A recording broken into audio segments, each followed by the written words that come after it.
நலக்குரியார் யாரெனின் நாம நீர் வைப்பின் பிறர்க்குரியாள் தோள் தோயாதார்.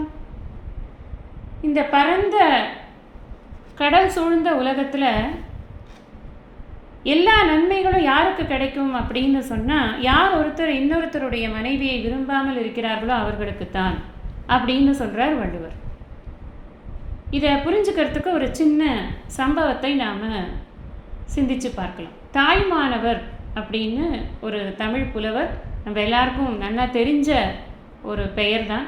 நிறைய பாடல்கள் அவர் பாடியிருக்கிறார்.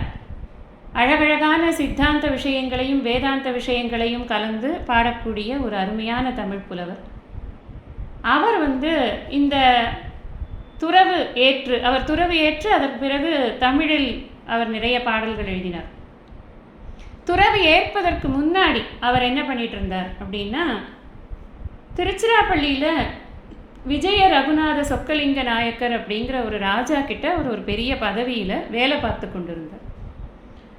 சிறிது நாட்கள் ஆன பிறகு ராஜா இறந்து விடுகிறார். அந்த ராணி தான் நாட்டை நடத்தி கொண்டிருக்கிறார், நிர்வாகம் பண்ணி கொண்டிருக்கிறார். இந்த ராணிக்கு இவருடைய இந்த புத்தி சாதுரியத்து மேலே ஒரு பெரிய ஈர்ப்பு. இவர் பயங்கர புத்திசாலி. இந்த புத்தியினால் ஈர்ப்பு ஏற்பட்டது. அதன் பிறகு அவர் மீது ஈர்ப்பு ஏற்படுகிறது.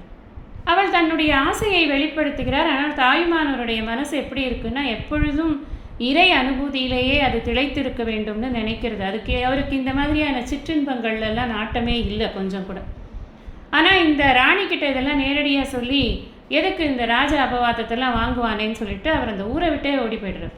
இங்கே இருந்தால் தொந்தரவு அப்படின்ட்டு ஊரை விட்டே போயிடுறார்.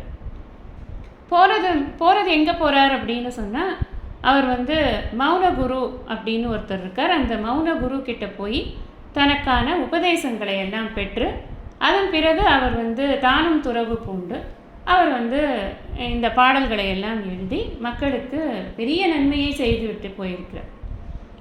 வள்ளுவர் என்ன சொல்கிறார் அப்படின்னா, யாருக்கு பெரிய நன்மையெல்லாம் கிடைக்கும் அப்படின்னு சொன்னால், இந்த மாதிரி சிற்றின்பங்களுக்கு அலையாமல் இருக்கக்கூடியவர்களுக்குத்தான் கிடைக்கும் அப்படின்னு சொன்னார் இல்லையா.